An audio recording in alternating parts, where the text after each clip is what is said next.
right? Yeah, that's why it wasn't doing anything. Hi, my name is Teresa Springer. I'm a wildland fire recovery officer. I've been working in this field for 20 years. I work in the upper South Platte watershed under CUSP and in the Arkansas River watershed under ARWIC, and then statewide under COCO, which is Coalitions and Collaboratives. I hope this presentation gives you a lot of information on what to do in the very beginning after a fire and actually just helps you out. So let's get started. Oh my gosh, you had a fire.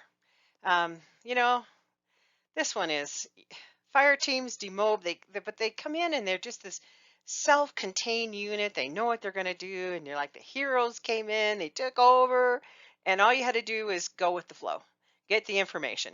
And then they start to leave, and the bear team comes in. Same thing. They're another self-contained U.S. Forest Service burn area emergency response team, and they're going to put together maps and reports, and they're going to hand all this to you. You have to remember that a lot of it's focused on U.S. Forest Service land, but they go beyond it, especially if the government entities say, will you come down to this pour point, not just this burn area? Come on down to this pour point. They're going to do that. But you need a navigator to help you kind of get through that because it's really a tough time then because you're still in shock. And so, what's next? Well, first I want to tell you that we have on our website, After the Flames, it's really good resources, and there's some great checklists, like your important documents, pre-fire flooding checklist. Are you going up? Are you gonna? This one is, are you going up in your house and sheltering in place? Are you going uphill, or are you leaving altogether? We prefer they leave. Cleanup and recovery. It has all these different things. The Colorado Wildfire Playbook, which I highly recommend that you use. So what happens when they all leave? Well, basically the honeymoon's over and you're left with a lot of confusion. Um, Funding for projects, a lot of times is a government question, and it's like EWP. There's a 25% match. Well, how do you do this? That requires a navigator to help you through it because you can do in kind, but you have to know how to negotiate for these different types of funding, whether you're coming up with the whole cash or you're doing a little bit of each. Maybe the state's going to step in and make half of your 25% match. And then you really need a recovery officer, a local recovery officer, someone who lives there, who going to know it inside and out, whether they move to your area or they already live there. They're a highly organized person. They're able to bring everybody together and start regional recovery meetings and local recovery meetings and make these things flow and understand what the outcomes are and why you have these meetings. And that's really important for someone to understand that and pull it all together. Why do you want a U.S. Senator at your recovery meeting? Because they're the ones that, if it's federal funding, they're the ones that are going to get it for you. So you need a navigator here. Let's talk about the public. The public is pretty emotional, and you can kind of break them down into three categories. Some need action. They got to have something to do, and they're going to do it whether it's right or wrong. And a lot of times it's a lot better if you can get out there and give them suggestions. You know, you want to build a berm? Well, you got to put the berm over there, or the berm isn't going to work here. Whatever, you need to give them some kind of direction. And then they're the ones that are just overwhelmed. It's all gone. It's burnt. I don't know if I can rebuild. And maybe they're not even the ones in the fire, and they're just emotional over the fire. I look up at the peak, and there's dead trees, and that's a tough group too. But the toughest group is the ones that want somebody to blame. They're looking to find somebody, and somehow that makes them feel better when there is a bad guy. And what you don't want to do is be the bad guy. And then there's the other group that they just want a big quick fix. Wave your magic wand, everything grows back, and we're going to be all great because you did this one big project. And they're going to tell everybody in town, well, if you had just have flown that other helicopter over there, we'd have fixed the whole problem. So you have to learn how to deal with the public. So how do you do this? You got to kiss and make up. There's no two ways about it. Everybody has to get along. You can hate your neighbor if you so desire, but when it comes to this recovery, you're going to work together. So you got to keep it simple and stupid. I mean that in the nicest way I can. But one of the things we like to use is acronyms, and we say names that, debris flow. Does the public really know what a debris flow is? we say these things. So when you do that, you're going to get comfortable learning all these technical terms. You need to, when you're talking with the public, if you say a technical term, you need to define it or stay away from that word. Best to do both, but that you don't want to feel like you're superior to them. You want them to understand. Next, you need a unified message. This is a huge problem everywhere. Everybody needs to have that message, and that's what you need the recovery officer and the recovery group for. This is what we're going to say. And whether you like it or not, you're on board, because everybody needs to sing the same message, whether it's the fire department, the ambulance, the road and bridge guys, everybody needs that unified message. You need unified action items. Hey, public, right now, we're just understanding the fire. Hey, public, we got a regional recovery meeting. We've got everybody here. We're trying to figure out what money we can do. And we're going to give you a public meetings. We're going to tell you everything we're going to do. And that's some of your unified action items. And you always tell the truth. And the truth is a fire is equal. They don't care where they burn. Recovery is anything but equal. It really depends on your economic value. So, and then here's the big one. It's now about the ecology. Humans messed this up. Humans must fix this. And that unified message that I put out for this, those trees up there was too many trees per acre. You might have looked like they looked pretty, but they didn't have enough nutrition. They didn't have enough water. They didn't have enough space apart. The grass isn't growing great underneath it, then you don't have a healthy forest. When you use the term climate change, people start to feel kind of helpless. How can I fix this if it's this huge picture? Keep it within their neighborhood. That lodgepole forest that burnt? Well, dang, they only live 100 years. Maybe they live 80 years. It had to burn. Give those messages that are correct. And everybody gives the same message, but talk about that little piece that's locally for them. So, what's a unified message? The one that we start with is, what is a CFS? Every report is going to say CFS. Is it Clearwater CFS? Is it bulked up CFS? But you need to be able to explain what a CFS is. So a basketball is 1 cubic foot or close enough.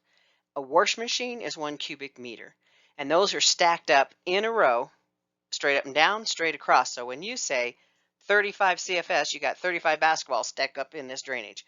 When you say 1,500, there's 1,500 basketballs stand up in that drainage. Everybody needs to say this message. And the message also is, our creeks used to hold more CFS than they do. And that's because the trees and everything are taking up the water. So you're trying to make the rivers dig down to that old historic level, and you make them use their floodplains. And the floodplains look different than they look now. But that's what we're looking for. And maybe we're not looking for that ecological look, but we're looking for something that works after a burn. So action items. Clearing and snagging. Number one, anybody can do it. You talk about it at your public meetings. You set up volunteer days.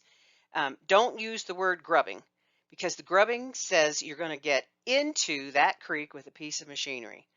And you don't want to do that, because that alerts all kinds of water quality issues. You need a permit, all kinds of things that you need to do before you can grub. So you're clearing and snagging. And benefits, it mobilizes volunteers. It's moderately physical. It gives people a release because they're all pent up and anxious. And then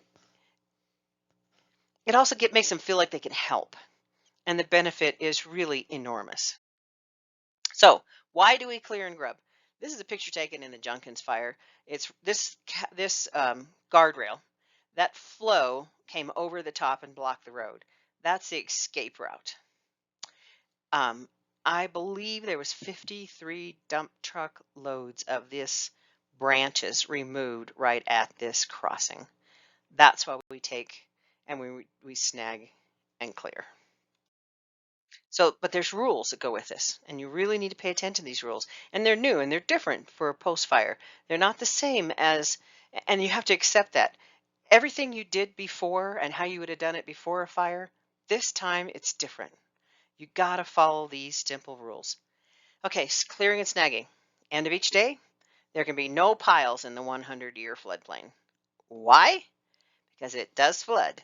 You're the schmuck, whether you did it or not. You could have removed 100 CFS or cubic yards of debris and left 7, but hundreds piled up down there, it's your 7 that did it. So don't be the schmuck. Okay.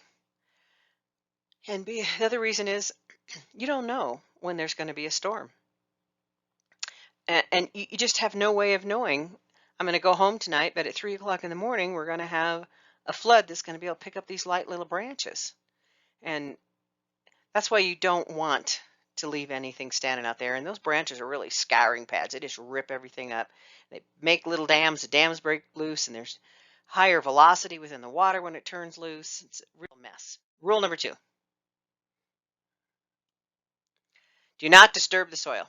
If there's a log that you see sticking up, you can cut it off with a chainsaw what's sticking up, but you don't take it out of that ground. The best thing is just let it be.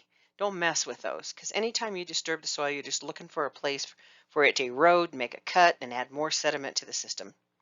But sometimes you have to use equipment. Sometimes you have to use front end loaders and dump trucks to move that all those branches out of your 100-year floodplain, because you've got a huge floodplain and you're going to use up all your energy walking half a mile with a couple sticks.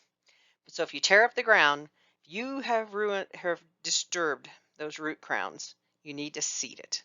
You always need to kind of rough up the soil with a rake after you've used heavy equipment there where it's taking it down. Try to get that ground and that grass, to encourage it to grow again as fast as you can. So how to implement this prescription? Well, sure, you're thinking you're going to go up in this burn area first. You're not. If you're learning how, you want to start close to town. You want to start close to an escape route that's not in the burn area. And I always start close to town, because you think about all these people funnel down to this point. You don't want that point to get bottled up with debris so no one can come out. And a lot of times people will leave early. They'll leave during the flood, decide I got to get out of here. And a lot of people will ride it out and go, when the flood's over, we'll see how bad the damage is, and then I'll leave. Well, then they're stuck. And so that's why you try to clean out where these uh, escape areas. So map it and define your reach. You got something to show to people. I did this. I worked on such and such. And be prepared to mark those spots where you put your 100-year piles out of the floodplain. You want everybody to know this is what I did and why I did it. Because you may be working on this reach, and somebody who's a homeowner up higher is going, aha, I can do that. But you got to give them all the information. It's not a secret. Okay, so how do you actually do this? There's the implementation. So now you've mapped it, you figured out what you're going to do, getting everything lined out. But what are you actually going to do? So there's trees, brush, down branches. They're hanging kind of over the creek. So you're going to figure out where the creek is bank full, which, that's where the creek is before it gets out of its banks, before it uses the floodplain. And you're going to go straight up. Anything hanging into that, just cut it off at that straight plane. And then you pull on everything out of that area. And then that's your first step, is you want to get that creek right there cleaned out. But remember, don't take any roots. You're not trying to cut out a bunch of stuff. So if you look at the left-hand side, you can see where the thalwag is and where the bank full. We've marked it in that picture. You can look on the other side, see kind of chock full of stuff. Okay, then you determine where the floodplain is. Where could this overflow? And you want to go all the way to the 100-year floodplain. And in that 100-year floodplain, you're going to pick up all those sticks. And you're going to, like I said, sometimes you're going to need a loader and move that out of there. And the ground gets wet. You have to be really careful how you do it. But get it out of there. Get it up on the 100-year floodplain, wherever you're taking it. You just don't want it to be back into that. And there's can be huge floodplains as you get down out of the burn scar. Okay, this reach, it has no floodplain. Look at that. This is at bank full. This thing's flooding. What are you going to do in here? Well, anything loose, you're going to remove it. But you know that the water is going to go up the sides of those banks. up the sides of these banks. So you're going to go through here and everything you're going to lift the trees. You're going to leave the bark, but all this gnarly stuff, you're going to cut it off. You're going to pick a level. Where are you going to do it to? And you're going to lift all the bottoms, just like you would if you're doing a mitigation project with oak brush, when you take the bottoms off and lift them up. Same kind of thing. But some of these, this one, you can't see it very well, has a log dug in parallel to the creek. You're going to leave that. First of all, it's dug in. Second of all, that water is going to shear across that log. It's going to speed up a little, but you don't have to worry about that edge of the bank right there, because it's not going to move that log. And that's a general rule. Sometimes it will move, but generally it doesn't. Okay. The piles are going to be just massive. What are you going to do with them? You're going to have 15 to 100 of these piles, depending on how many volunteers you have, how much you got to clean up. Burn it, grind it, chip it, haul it away. We have an employee who was working on his burn boss, and he piled these things up where I have I'm like have a bonfire, and his are like knee level or before, and he just all day long he has volunteers hauling the trees to it, and one person who's shoving the trees into each one, and he'll have like 5 pits going where they're all shoving this in, and he's just burning all this stuff, and it goes away. It's just fantastic. The other thing that we do, and we've got these massive files, is we masticate it. He'll take that pile and he'll make it about that deep. That's well worth it, the money. That's where you start. Most of this is doesn't cost a whole lot of money until you're trying to get rid of the piles. Okay, what's it going to look like afterwards? This area right here had a massive 100-year floodplain, and we needed that floodplain to function really well. So it looked like a groomed park when we were done. Very effective. Did a good job when it flooded. Drop some more sticks and pick up the sticks the next time. Works really well. And when it spreads out, it kind of slows down that water, and that's also what we want. We want it to be able to utilize that whole floodplain and not get churned up picking up sticks and making more velocity. We want it to just settle down. So when it hits that area where the road, if it does go over the road, it's just coming over the road, and it's not full of sticks. It's going to be full of dirt. It's going to have sediment in it, so it's going to be loaded, but it's not going to have those sticks. And that's what we want to trying to remove here. Okay, what is debris loading? I really like Aesop's Fables, The Crow. So he's trying to get a drink. The water in the pitcher is too low, and he adds the rocks, and then it comes up high enough. And it like doubles the volume in that pitcher, but no more extra water. Well, that's what all this debris does. And it does it in such a form that besides there being no water consumers up on the slope, and that's what this is really about, what's consuming the water. Before it was a bunch of trees that were really thirsty, 500 gallons a tree, 250 a tree, versus grass that was like 2 gallons, So a 1-year storm can become a 10-year flood. A 10-year storm can become a 100-year flood. Now those averages, when we talk about 10 years, 100-year floods, those are gambling averages. That means you got a 50-50 chance to have this kind of storm.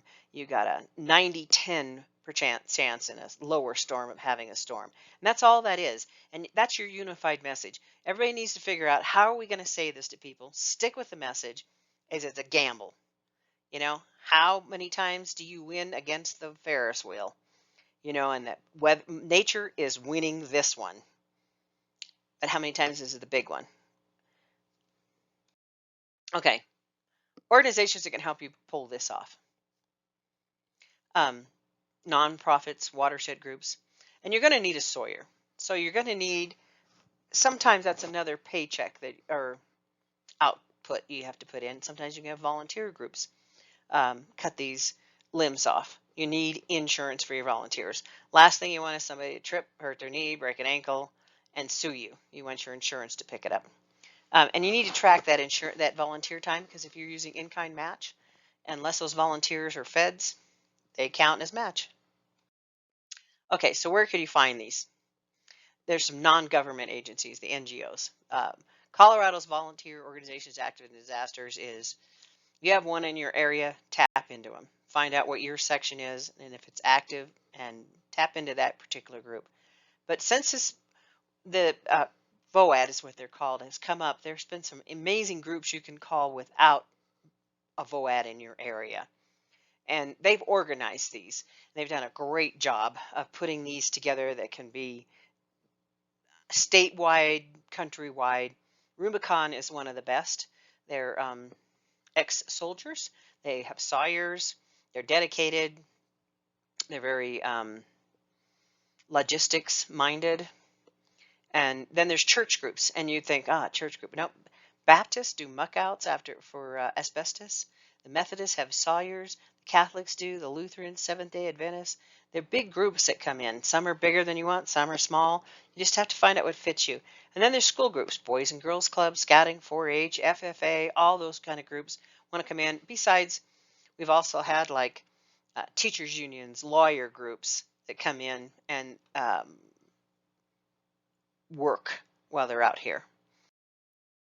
And then there's government sponsored groups. The pictures that you saw of the guys in the gray shirts, that's NCCC. That's the National Civil Conservation Corps. It's part of the VISTA volunteer program.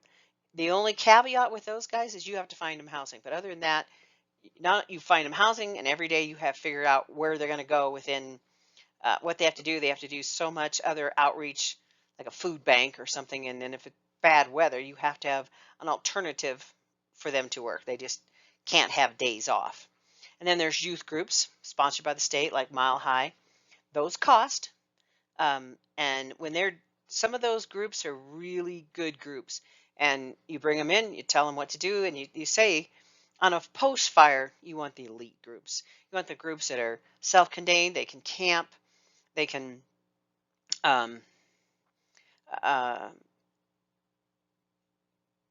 chainsaws, do all the hard work, and you just lay out the practice. You have to teach them exactly what you want them to do. But once they're done, they're on their own. You don't have to sit and babysit them all the time. So just keep searching for those kind of groups.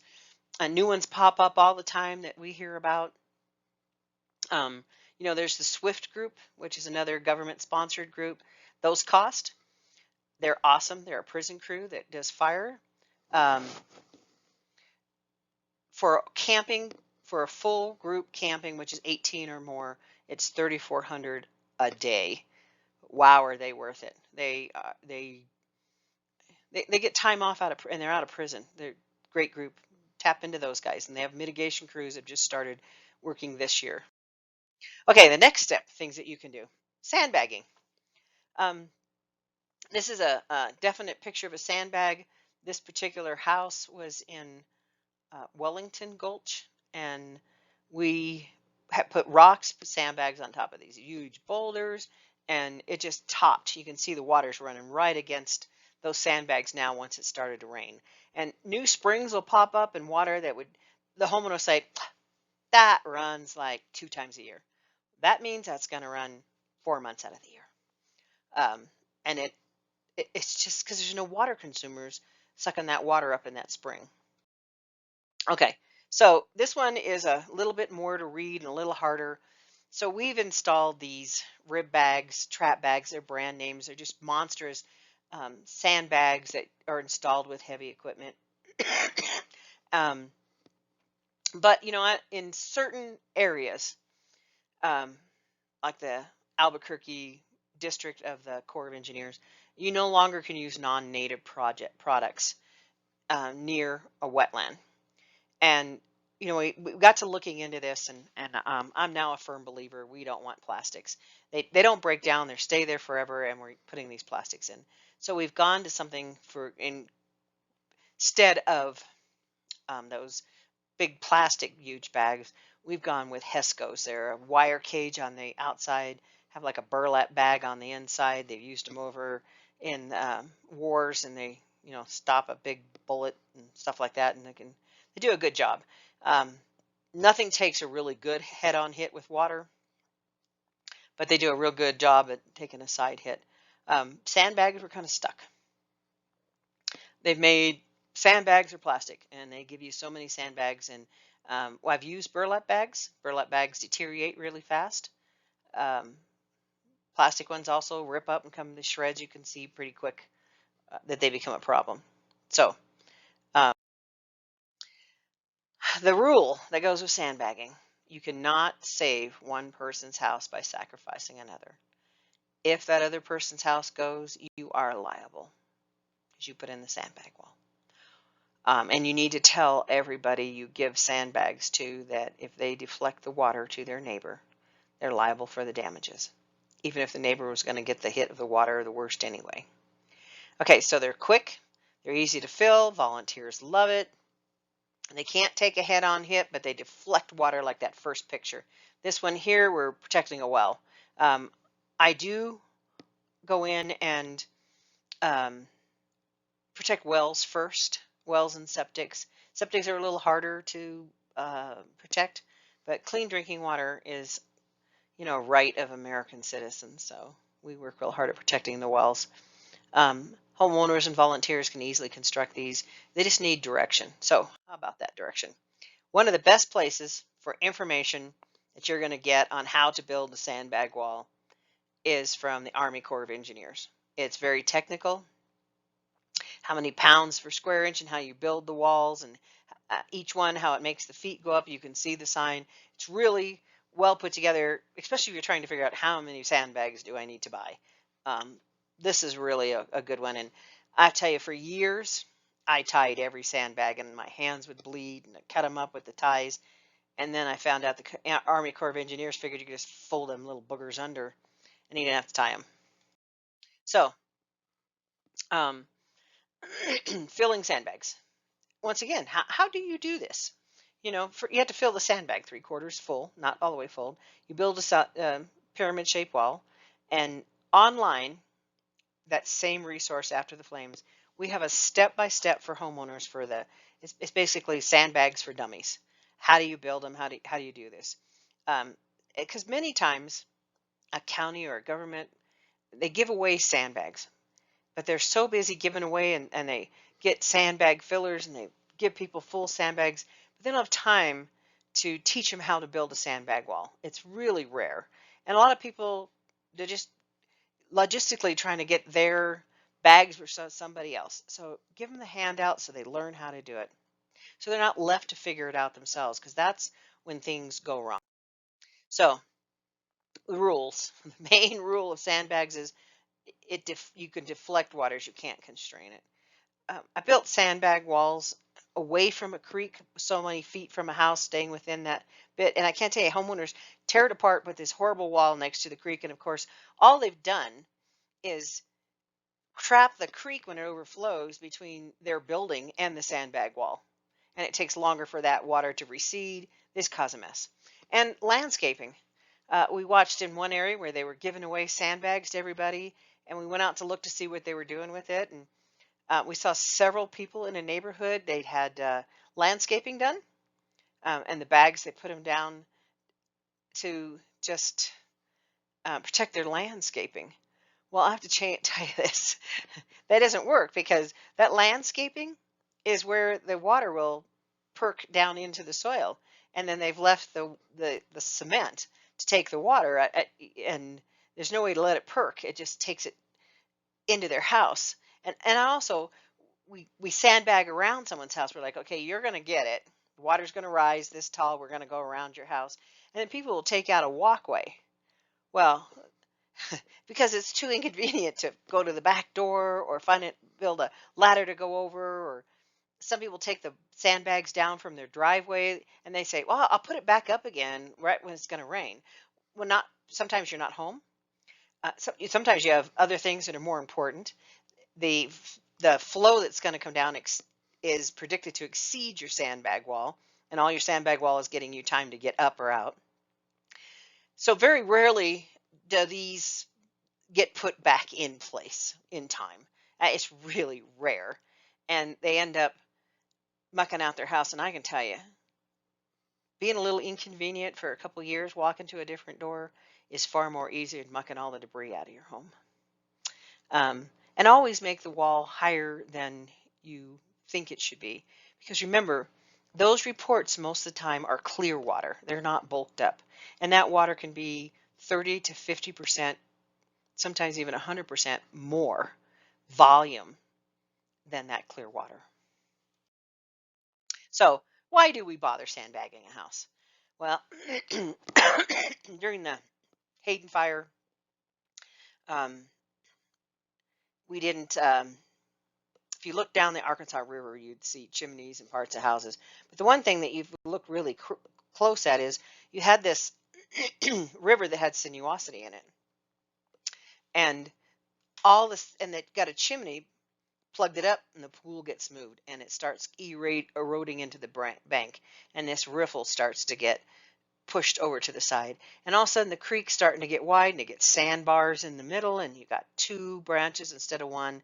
And this really is about the ecological health and the thalwag course within the big rivers where all this stuff ends up at.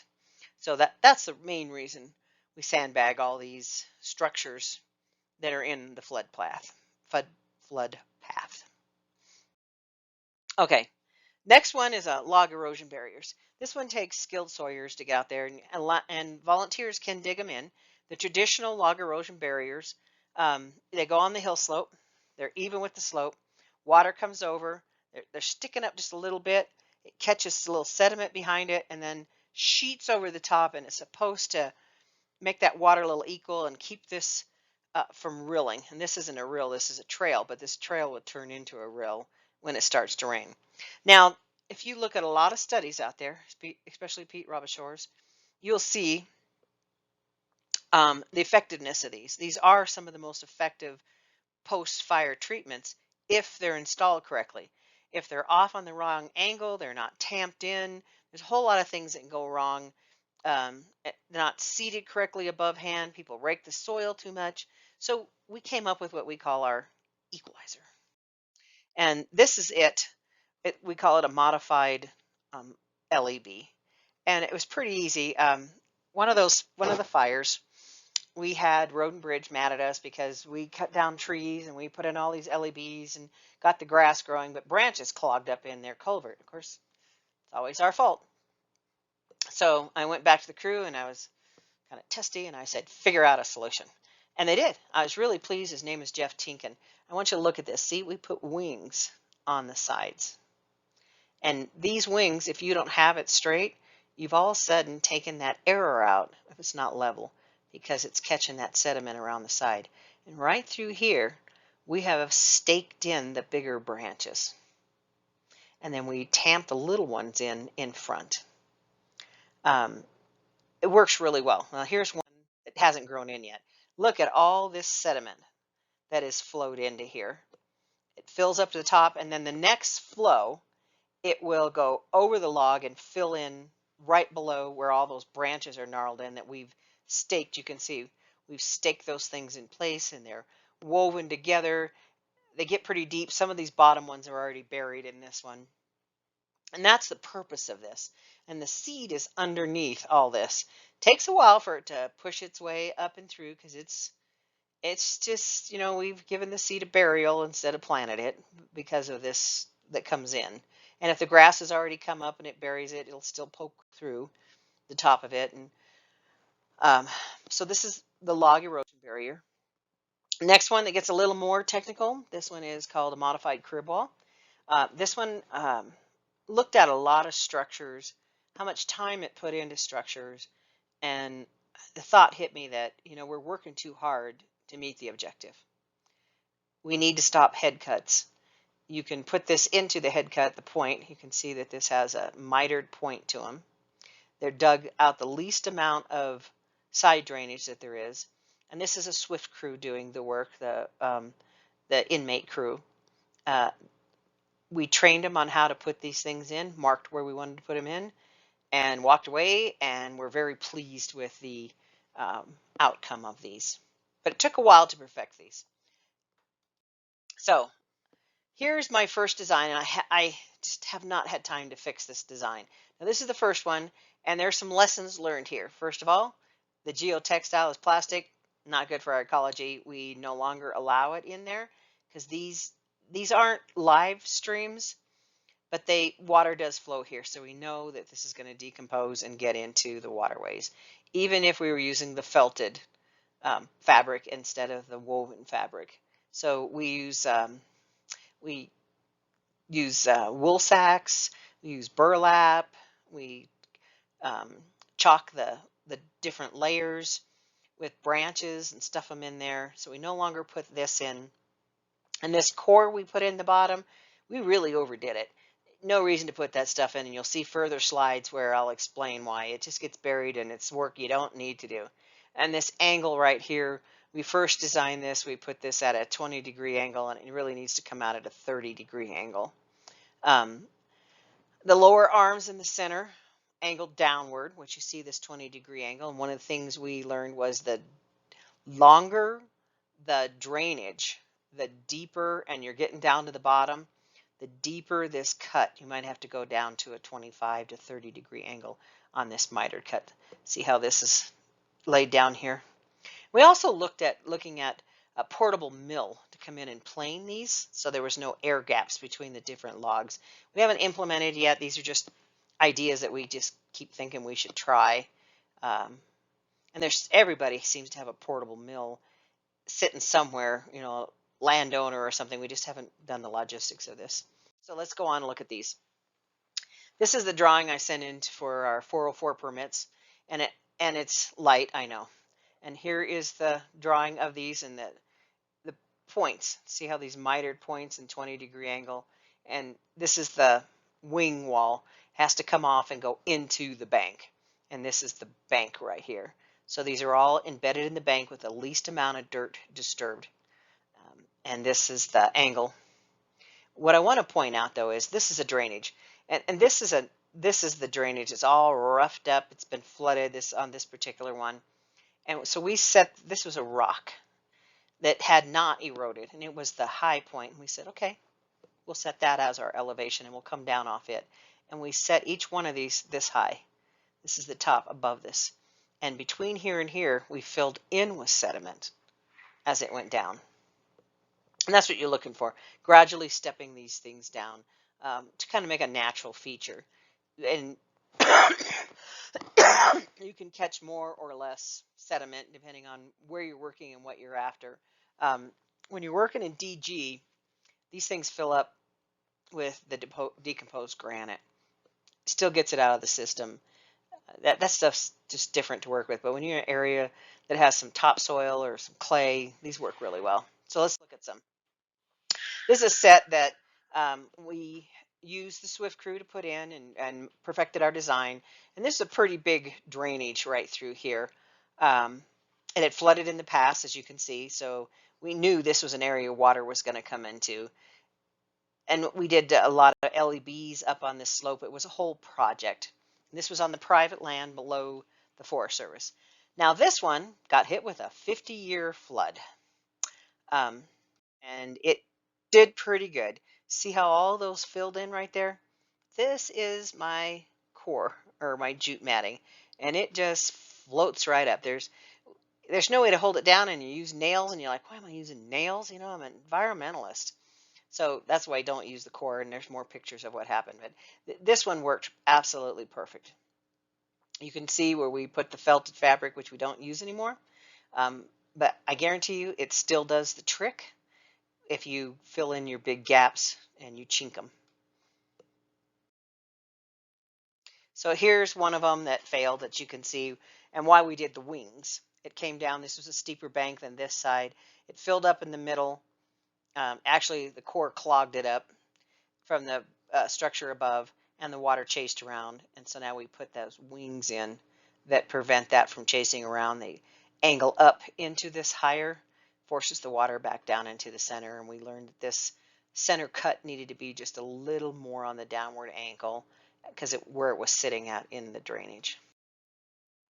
Yep, this is our core. This is another one that it just floated right up in the beginning of the storm and clogged things up a little bit. Not too bad. We just said, that takes a lot of time to put in.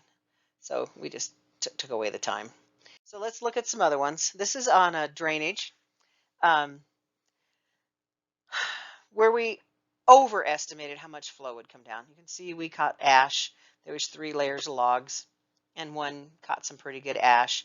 But down below, this is when we put the log in the side, we put the core, and in one way, this is one of those catch-22s. We had a lot of turkey, and turkey were eating our seed fast as we could throw it out. And so we were like triple seeding everything, and we put out oats. So they'd eat the oats before they'd eat the expensive grass seed. And it came up really good in this bottom, and it seeded out elsewhere. Well, we've since learned, and when we get to seeding, we'll talk about it another, the clay encase the seed and not bother with any of this. Okay, let's look at same side of the hill. This one, we underestimated the flow, completely buried this, went on down, and it's buried each one of them to the very bottom where it came down to the culvert and filled the culvert with, clogged it with all this sediment. That just takes a lot of looking to see, you know, where's it going to hit and where's it not, and it really is kind of a crapshoot. This one, I think we had no indicators that had flowed this heavy previously, that this would hit, and the way the storm sat, it just nailed this particular ephemeral draw. It wasn't a landscape-wide flood. It was a very localized flood. But here's in the same one. Look at that.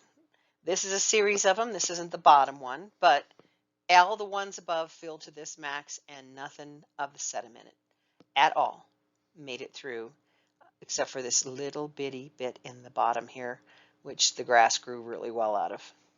We did not make it down into any culverts or anything. So these were some of our very first ones where we learned quite a lesson, and then trying to figure out how do we take that first one. And I think what we're starting to do is say, how big's that culvert at the bottom? Work our way up and say, we're going to put more. That's our indicator that why would they have put a bigger culvert here unless there was bigger history of rain. So that's a good indicator what to do in those areas. So then we were really cautious with these suckers. And then we tried installing them with a mini excavator. Worked good. Need a good operator, on-site project manager who leads this, who understands the objectives. The benefits are really great because usually big logs, big diameter logs, because that excavator can pick them up. And right now we're experimenting using a large excavator. What we're worried about is how much you disturb those side hills. If you know, are we digging it out too much because the size of the bucket? The mini's got a pretty small bucket. But the large diameter trees, and you can expand.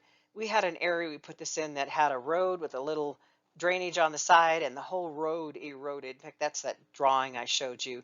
We were able to put those in with the mini excavator and address the whole width of the drainage. We never would have been able to put those in by hand. And we used the same technique, this absolutely the same style, the 20 degrees down in the middle, tied into the banks. So pros and cons of these crib walls. So we've been using them now 4 years. We're very pleased. Stabilizes the drainage using on-site materials. You don't need an engineer. You might need some direction on how far apart to put these things. The downward angle folds the water back into the center. We're not seeing this widening of these ephemeral draws. We stopped some of the head cutting. And honestly, you know, we were so cautious in the beginning. And now we're pushing that envelope and seeing how far we can go. And we've just been really pleased with how well these perform in big storms and in little storms. In Pass Creek and the Spring Creek fire, we put in some by hand. It rained during the night. The top one completely filled that one in, and it was 5 logs high because it was a ephemeral draw that had some rocks along it, and it was just cutting deeper and deeper. And we put one in there to just stop it while we could work further down, and it filled it that 5 logs tall. So we're just really pleased with how well this worked, and it didn't take out, what it was doing was taking out the road when we were done. Some of the cons though, each layer must fit snug, and you have to turn that log many times, and contractors just hate that. And that's why you have to have that on-site manager. That on-site manager is looking to see if those logs are snug, not flip it again, not flip it again. Let me take a chainsaw and cut that knot off. You know, they just got to keep working those logs till they're right and chinking them. boy, if you operators do not like at all to get out of that machine. If they win the bid, they got to have somebody who is on their feet and willing to chink those cracks now that we don't use any fabric in them. So that's one of the downsides. The other one is operators go into an area, they take that skid steer, they want to level out that. We don't, and it's really hard for them to understand. We don't want you doing that. You just need to get your piece of equipment up to where it needs to be. You don't need to put that road back. You don't need to level this playing field. You just need to get that excavator up to where it needs to sit. And so you won't tip it. And sometimes they do have to make a bit of a skid road in there, but you want to make sure they dig up the lease. These guys, they build roads a lot of times. You got to tell them, you're not building a road. You're fixing this. So that's why you need to do it. And that no prep in a lot of areas needs to be done to that ground. You're not putting in a HESCO cages where you need a flat ground, and that's a little hard for them to catch on to. So sometimes they overbid and underemploy on these sites, and they just learn as they go. You just have to teach the operators. So I want to say that the purpose of this discussion was all the things that you could do without an engineer, and there's more that you can do without an engineer. But and there's some that you're going to need a hydrologist to say, hey, how much is coming down this drainage, or this looked weird. And sometimes I call in a geologist and say, what's this rock like? Is it going to tumble down the hill, or what's going to go on with this drainage? But if it looks like brick and mortar in any way, shape, or form, you need an engineer, and you have to remember that. You can build some sediment traps without an engineer if you have a hydrologist. Almost the funding wants an engineer. We started a new one. Dave Steffen from Levita came up with this idea, and it is abatis, like they used in World War II that stopped the tanks. We lay the trees over, and he experimented with the Swift crew, and they had to move logs around. So when you got 10 guys, you can hustle a log and make them lock into each other. So instead of digging a pit to catch sediment, we laid these trees down, and these trees caught an enormous amount of rock and stuff that never made it down. Below that was a pond. It didn't make it to the pond. Those abatis collected it. So I encourage you to look at that. I do have a paper I wrote about it. So if you're interested, I can send you a copy of that paper as well. That concludes my presentation. If you need more information, I'd be happy to help you out. You can email me at these two emails. You can also get a message up to Carolee Carius at COCO, and she'll send some answers as well. But anyone who has a question to this presentation, if I'm not technically available, please send your questions through email. Send them to the coordinators of this conference, and I will give a written response to them that all can see, or just individuals. I'm just here to help you out and help you through this process. Thank you very much. You have a great day. Okay, all done. I don't know how long that was. It was 48 minutes. Well, that's what it's going to be. No, it's supposed to be 50 and 10 minutes of questions, so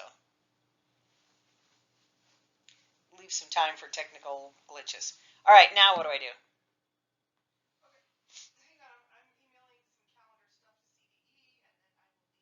Okay, I didn't use my notes at all. I hope I did well.